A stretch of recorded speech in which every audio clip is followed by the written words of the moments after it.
It's Wednesday, February the 15th, 2017, and this is your Barbados Today Evening Update. I'm Emmanuel Joseph. Thanks for joining us. We begin with the big story that the embattled central bank governor, Dr. Delisle Worrell, will on Friday know whether or not he will remain in his job. High Court Justice Randall Worrell today further extended a temporary injunction restraining Minister of Finance Chris Sinclair from firing him. Dr. Worrell had been given until last Monday to resign or be fired, but the governor's attorney, Gregory Nichols, moved quickly on Sunday night by seeking and being granted the court injunction that initially ended today. Gregory Nichols told reporters after today's 2.5-hour hearing he's confident of winning. We were very confident in the arguments that we put before the court. Same arguments, but just more extensive arguments than we did on Sunday. I was quite surprised about the arguments from the other side. Well, like a judge. I'm not going to canvass the arguments over here, but I'm just a little surprised that was the case of the government. I mean, it's almost as if they're saying that you had to get rid of the government because if you don't get rid of the governor, the economy will collapse. Almost like what Donald Trump was arguing. If you had a terrorist attack, you're going to blame the judges because, well, that's what I understood the argument, part of the argument to be. So, I really was a little surprised at the content of the argument. And what was the basis of the governor's argument? Well, we contend that the minister doesn't have the power to get around the provisions of the Act. The Act sets out how a director, including the governor of the central bank, can be removed. And until that process has been followed, then the minister's arrogation unto himself of the power to remove him by virtue of him signing a letter of engagement employing the governor, he can't go outside of the confines of the central bank Act. Meantime, it's business as usual for the central bank governor. There's no restriction on the governor at all. He's still the substantive central bank governor of Barbados. And I wasn't sure if you said it, but how confident are you going into Friday? Well, it is up to the judge. I've been doing this for almost 17 years now, so you win some that you didn't expect you would win, you lose some that you didn't expect you would lose. So it is up to the judge. We've done the best that we can do in this short time that we've had to prepare ourselves, and we are now justified in coming on Sunday evening, because when the governor got word of this last Thursday, we were a little unsure as to the seriousness of it. But had we not done so by Monday morning, a real misuse of the executive powers given by Parliament to the functionaries under the Central Bank Act would have occurred, in our opinion. And you really can't get around what Parliament has settled in the Act. That should be due process. Solicitor General Jennifer Edwards and her deputy Donna Brathwaite, who represented Minister Sinclair, declined to comment. And away from the court precincts, Queen's Counsel Roger Ford weighed in on the case. While making it clear he did not have all the details, Ford, however, does not expect the court to rule in the governor's favor, considering the fact that he has to report directly to the minister, who does not want him, and advise him on matters of state. Ford said he found it strange that a willing employee, the governor, was seeking to have an engagement continue with an unwilling employer, Minister Sinclair, which he suggested was a recipe for disaster. The family of a 12-year-old girl is in mourning at this hour after the girl was killed in a road accident this afternoon along Boarded Hall Main Road in St. George. No details are available right now, but reports say the child, whose name has not been released, was struck by a motor car. Her death brings the road fatality toll so far for the year to 9. Officials are expecting to see a significant improvement in Barbados' competitiveness in the coming months, following the implementation of a US $11.8 million electronic single-window system. It is anticipated that the trade facilitation structure will, among other things, allow those doing business with over 50 government departments and agencies to submit documents and fill out some applications at a single location using an online platform. The move was instantly welcomed by the Barbados Chamber of Commerce and Industry during its launch at the Lloyd Erskine Sandyford Center this morning. Anthony Branca, chairman of the Retail and Distribution Committee of the BCCI, said the development would provide several benefits to the private sector and the island as a whole. This project will clearly go a long way in helping to improve this rating. The ability to handle data efficiently has become a key component in international competitiveness. And again, this project has sought to do just that, and therefore must be applauded. Meanwhile, Minister of Finance Chris Sinclair said the system would benefit government greatly.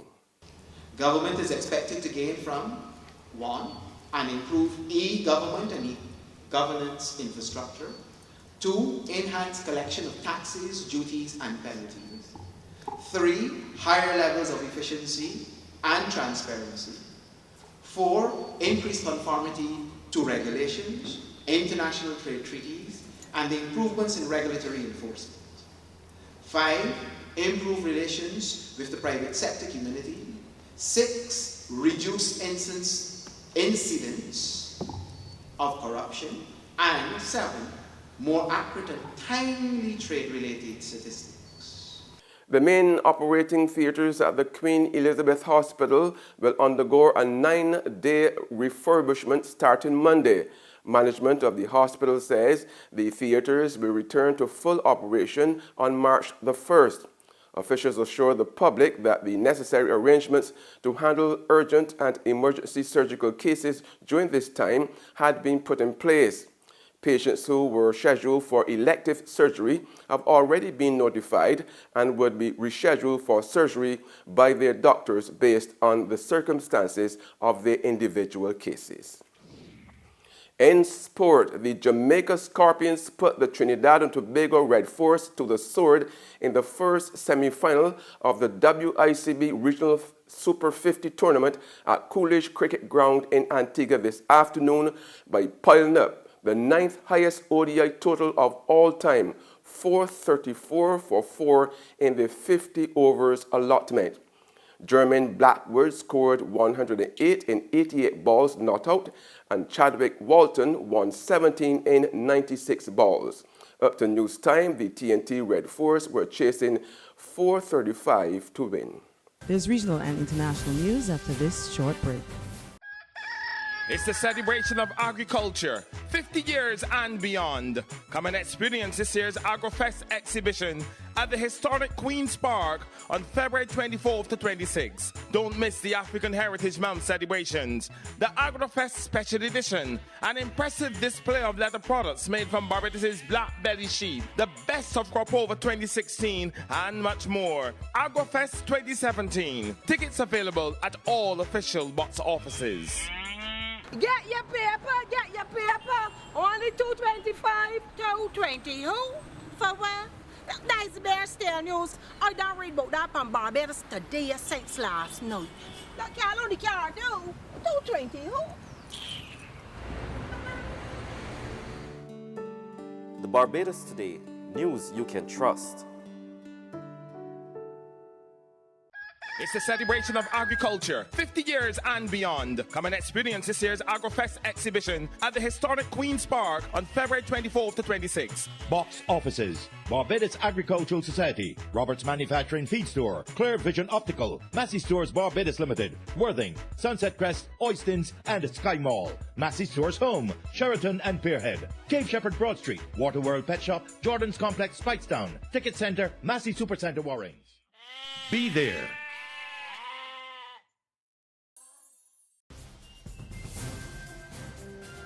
Welcome back with news from the region now. Outpatients at the Cornwall Regional Hospital in Montego Bay, Jamaica have started to be evacuated following the re-emergence of noxious fumes that caused complaints of itching eyes, wheezing and rashes. The hospital's chief executive officer, Anthony Sinkle, says despite corrective work, patients have been complaining of itching and watery eyes. For the clinics, we have started to relocate persons off-site, but in close proximity, so that the discomfort that the staff is experiencing, we would have limited that, because certainly they'll be off-site. We have started with ONG clinic, the psychiatric clinic, and we're in the process of getting a space close by the hospital for most of the other clinics. On the international scene, Andrew Putzer has withdrawn as President Donald Trump's choice for Labor Secretary, a dramatic decision caused by a GOP revolt that claimed the first cabinet nominee of the new administration. Well, Jake, he didn't have the support. And in fact, actually, just moments ago, Sean Spicer confirming this news on the record, telling reporters that he withdrew and that the president is going to have a statement soon. But this after hours, Jake, I am told, of Republicans sending the message to the White House that he did not have the support to get confirmed. A message first conveyed last night, I am told, by a source, as well as this morning. They said that there were 4 firm no votes on the Republican side, and up to 11 no votes on the Republican side as well. So that means that Puzder's chances of confirmation were incredibly slim. There were a whole bunch of liabilities piling up from his views on immigration that some folks on the right did not like because they were a little bit too moderate, but also some personal liabilities from the past. And that's news and sports, but for the very latest, visit our website at www.barbadostoday.bb. Also subscribe to our e-paper, email updates, and like us on Facebook. We are also on Izumi Media in bus terminals, or screenplay at supermarkets and gas stations near you, as well as channel 99 on Flow TV and Mix 96.9 FM. I'm Emmanuel Joseph. Have a fantastic evening.